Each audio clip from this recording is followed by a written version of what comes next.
बिस्मिल्लाहिर्रहमानिर्रहीम। अस्सलामु अलैकुम वरहमतुल्लाहि वबरकातुहू।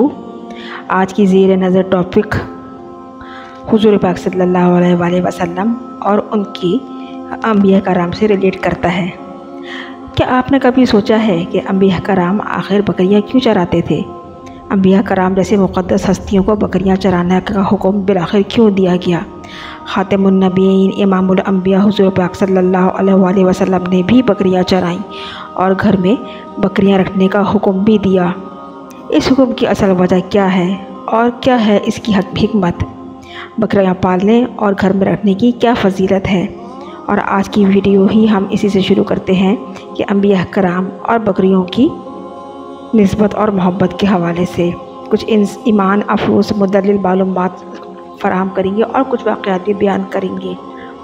आपसे वीडियो को लाइक सब्सक्राइब करने की मुतमन्नी हूँ, शुक्रिया।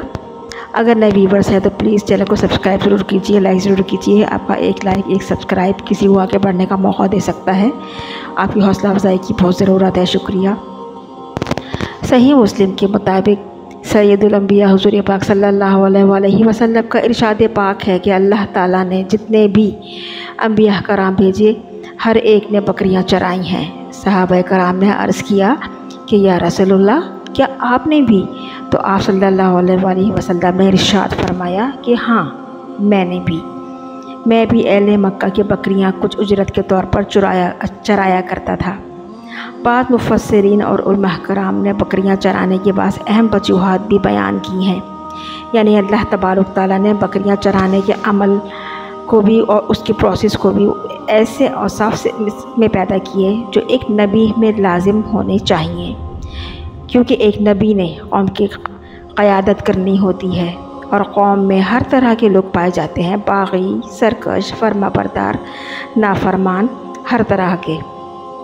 लिहाजा लोगों को मुख्तलिफ़ राह पर भटक रहे होते हैं, मुख्तलिफ़ ज़हनियत के हामिल होते हैं और मुख्तलिफ़ सोचो फ़िक्र रखने के हामिल होते हैं और अपनी कौम में हर तरह के लोगों को सब्र, तहम्मुल और बर्दाश्त के साथ उनको एक प्लेटफॉर्म पर जमा करना एक नबी का काम होता है और एक सीधी राह पर चलाना, जो कि नहायत बहुत मुश्किल काम है, जो कि बिलाशुबा नहायत महारत और हिकमत अमली और तरबियत के अंजाम दिए बग़ैर नहीं दिया जा सकता। यही वजह थी कि अल्लाह जल्ल शानहू ने नबूवत से क़बल अपने मुंतखब करदा नबियों को बकरियां चरवाकर, जो कि बज़ाहिर एक आम सा काम दिखता है मगर असल में है बहुत सब्र आज़मा और मेहनत और मुशक्क़त तलब, मगर इसी तर्ज़ अमल को अपना कर अल्लाह तबारक तआला ने अपने अंबिया कराम के अंदर क़यादत का और लीड करने की सलाहियत पैदा की। बकरियों का रेवड़ यानी गल्ला ऐसा गिरोह होता है कि जहाँ बकरियाँ इधर उधर भाग रही होती हैं, उनको एक राह पर कंट्रोल कर चलना असल तरबियत की जड़ है। दूसरा बड़ा अहम काम जो कि हर नबी में होना चाहिए वो है सब्र, उम्मत का गम, उसकी फ़िक्र, इस्तक़ामत। चुनाचे बाज़ रिवायात में आता है कि एक दिन अल्लाह के जलील क़द्र पैगम्बर हज़रत मूसा अलैहिस्सलाम हज़रत शोएब अलैहिस्सलाम की बकरियां चरा रहे थे।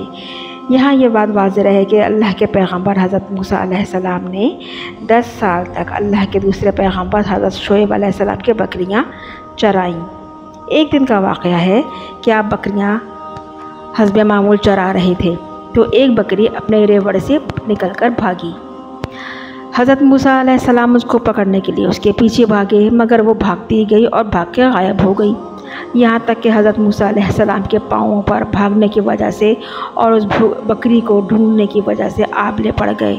बिलाखिर उन्होंने उस बकरी को देख लिया और पकड़ लिया और पकड़ने पर बजाय अपने की गुस्सा निकालते आपकी आंखों में आंसू आ गए और उस बकरी के सर पर दस्ते शफ़क़त फेरते हुए अल्लाह तबारक तआला के पैगम्बर ने हज़रत मूसा अलैहिस्सलाम ने इरशाद फरमाया कि अगर तुझे मुझ पर रहम नहीं आया तो क्या तुझे अपने आप पर भी रहम नहीं आया? अगर मेरे पाँव पर तुझे रहम नहीं आया तो कम से कम अपने ऊपर ही रहम खा लेती। अल्लाह तबारक तआला ने हज़रत जिब्रील अलैहिस्सलाम को उसी वक्त हुक्म दिया कि जाओ, नबूवत के लिए मूसा अलैहिस्सलाम ही मौजू हैं, क्योंकि उनके अंदर उम्मत का गम और किसी भी ईज़ा या तकलीफ़ को बर्दाश्त करने की हौसला और सब्र और इस्तिक़ामत का जज्बा मौजूद है, और उनमें ये सब चीज़ें पाई जाती हैं। अब इस वाक़े से हम क्या सबक हासिल करते हैं? यानी हम बआसानी ये बात समझ सकते हैं कि अल्लाह रब्बुल इज़्ज़त ने अपने इस दुनिया की आजमाइश के लिए, इम्तहान के लिए, पूरा करने के लिए इन बकरियों को, उनको बकरियां चराने का हुक्म दिया। और अल्लाह तबारक तआला के हुक्म के मुताबिक तमाम अंबिया कराम ने गल्ला बानी का पेशा अख्तियार किया। क़यादत और लीडरशिप पैदा करने के लिए ये काम बहुत मेहनती और बहुत हिम्मत वाला है। अल्लाह तबारक तआला ने अपनी कुदरत कामला के ज़रिए ही इन कामों को मुकम्मल करवाया। फिर वक्त गुजरने के साथ साथ सीखने सिखाने का अमल और इल्म आगे बढ़ता रहा। इल्म में तरक्की होती गई और इल्म को सीखने के तरीक़ेकार बदलते गए। आज के मौजूदा ज़माने में ये इल्म सोशल साइंस के उन्वान से यूनिवर्सिटीज़ में पढ़ाया जाता है और दीगर मगरबी ममालिक और यूरोप जैसे कंट्रीज़ में अमेरिका के लोग अपने बच्चों को तरजीही बुनियादी तालीम, सोशल साइंस की तालीम उम्र और मुख्तलिफ़ तरीक़ाकार और अमली तौर पर सिखाते हैं, ताकि आगे चलकर बच्चों में क़यादत, लीडरशिप, सब्र, बर्दाश्त और लोगों से इंटरेक्ट होने का उनसर तख्लीक पा सके।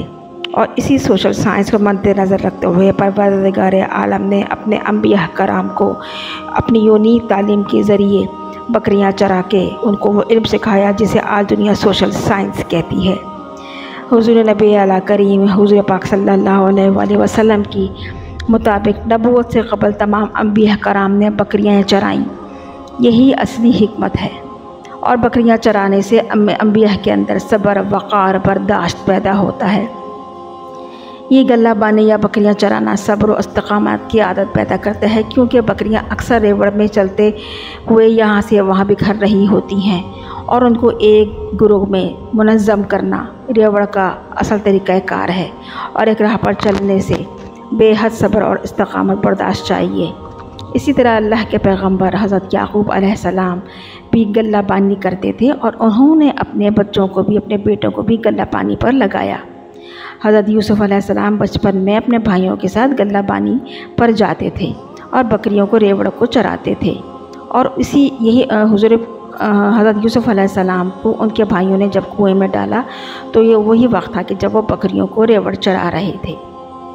इसी तरह तमाम अंबिया के बाद इमामुल अंबिया जनाब ख़ातिमुल नबीयीन, ख़ातिमुल मुरसलीन हज़रत मोहम्मद सल्लल्लाहु अलैहि वसल्लम दुनिया में तशरीफ़ लाए और आपने भी बकरियां चराने और घर में बकरियां रखने का हुक्म दिया। हदीस के मुताबिक आप सल्लल्लाहु अलैहि वसल्लम ने इरशाद फरमाया कि अफजल है वो घर के जिसमें बकरी पलती है। एक बार हुज़ूर पाक सल्लल्लाहु अलैहि वसल्लम ने हज़रत उम्मे हानी से फरमाया कि अपने नबियों को जो उन्होंने जो तरबियत दी कि घर में बकरियां और भेड़ रखो, क्योंकि ये बाइस बरकत हैं, क्योंकि इनके ज़रिए अल्लाह तबारक तआला ने अपने नबियों को तरबियत दी है। अगर देखा जाए तो बकरी इंतहाई खूबसूरत, मासूम, बेज़रर, मासूम और नफ़ा बख्श जानवर है, जिसके 2 या 3 बार पैदा हुए बच्चे होते हैं तो ये इंसान को नहायत नफ़ा पहुंचाती है। रसूल खुदा सल्लल्लाहु अलैहि वसल्लम ने बकरियों से इंतहाई मोहब्बत की है। इसके अलावा कुरान मजीद फ़ुरक़ान हमीद में भी अल्लाह रब्बुल इज़्ज़त ने अपनी रहमत हुज़ूर पाक सल्लल्लाहु अलैहि वसल्लम पर नाज़िल फरमाई। नबी खुदा सल्लल्लाहु अलैहि वसल्लम ने अल्लाह के हुक्म के मुताबिक अपनी उम्मत का गम बाँटा, उनकी गम गुसारी की और उनकी हर तकलीफ़ को अपनी तकलीफ़ समझते हुए अल्लाह ताला से उनके आगे इल्तिजाएं की। अल्लाह रब्बुल इज़्ज़त के नबी ने बकरियों से बेइंतहा मोहब्बत की और बकरियों से मोहब्बत करने का हुक्म भी दिया। एक रिवायत के मुताबिक हुज़ूर पाक सल्लल्लाहु अलैहि वसल्लम ने फरमाया कि घर में बकरियां पालो, इससे बरकत होती है। इब्ने माजा में तहरीर है कि घर में बकरी का होना मोहताजगी के सब दरवाज़े बंद कर देता है। सुभान अल्लाह। और अगर इक़्तिसादी लिहाज से देखा जाए तो बकरी के बारे में एक मसल मशहूर है कि बकरी गरीब की गाय का दर्जा रखती है, क्योंकि जो लोग भैंस या गाय पालने की सलाहियत या ताकत नहीं रखते तो वह अपनी ज़रूरियात पूरी करने के लिए बकरियां पालते हैं। तिब्बी लिहाज से भी बकरी का दूध इंतहाई ताकतवर और नफ़ा बख्श माना जाता है और जो लो कैलोरीज़ पर होता है, इसमें चिकनाई नहीं होती और इसे माँ का इंसान की का जो बच्चा है अगर जो कमज़ोर हो तो डॉक्टर उसे, अगर माँ का दूध नहीं होता तो उसे बकरी का दूध ही रेफ़र करते हैं, मतलब माँ के दूध का नैमुल बदल पाया जाता है। और ताकत के लिहाज से भी ये गाय के दूध से, तमाम दूध से ज़्यादा अहमियत का हामिल है। ख़ुद हुज़ूर पाक सल्लल्लाहु अलैहि वसल्लम भी बकरी का दूध और गोश्त तनावल फरमाया करते थे। आपने फरमाया कि बकरी के गोश्त और दूध दोनों में शिफा है।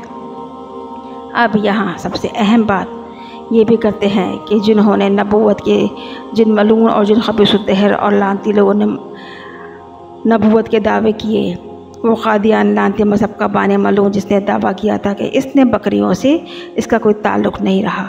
यहाँ ये बात साबित हो जाती है कि इस मलून का नबूवत से भी कतन कोई ताल्लुक़ नहीं है, यानी वो झूठा, लानती, मुनकर रिसालत इंसान था। बिलगर्ज़ अगर वो सच्चा होता और नबी होता तो वो भी बकरियाँ चराता और बकरियों से प्यार करता, और अल्लाह तबारक तआला उसे वैसी ही तरबियत देते कि जो अल्लाह तबारक तआला ने अपने दीगर नबियों को दी।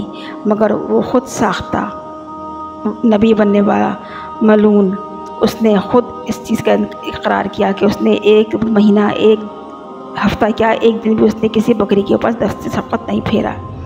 फिर ये मलून और खबीसुद्दहर मुर्तद मिर्ज़ा ग़ुलाम अहमद क़ादियानी किस तरीके की नबूवत का इजहार करते हैं। इस तरह के ऐसे बहुत से वाक़ात मिलते हैं कि जो अगर अल्लाह ताला के तालीमात से और नबूवत से जोड़े जाए तो बहुत से लोग झूठे निकलते हैं। अल्लाह ताला ने जिन लोगों को और जिन अपने अंबिया कराम को अपने नबूवत के लिए चुना, उनका आज तक नाम और निशान दुनिया में और दुनिया की हर आसमानी किताब में मौजूद है। और अल्लाह के चुनिंदा मुक़र्रब और नबियों ने ही बकरियाँ चराईं, क्योंकि अल्लाह ने उनको अपने फ़राइज़ नबूवत जो अता करनी थी। इस उम्मीद के साथ आपसे इजाज़त तलब करती हूँ कि वीडियो को लाइक सब्सक्राइब ज़रूर करेंगे। अगर वीडियो पसंद ना भी आए तब भी आपसे इल्तिजा है कि लाइक सब्सक्राइब ज़रूर कीजिए। शुक्रिया, जज़ाकल्लाह। आपकी मोहब्बत का शुक्रिया और तवज्जो देने का शुक्रिया, जज़ाकल्लाह।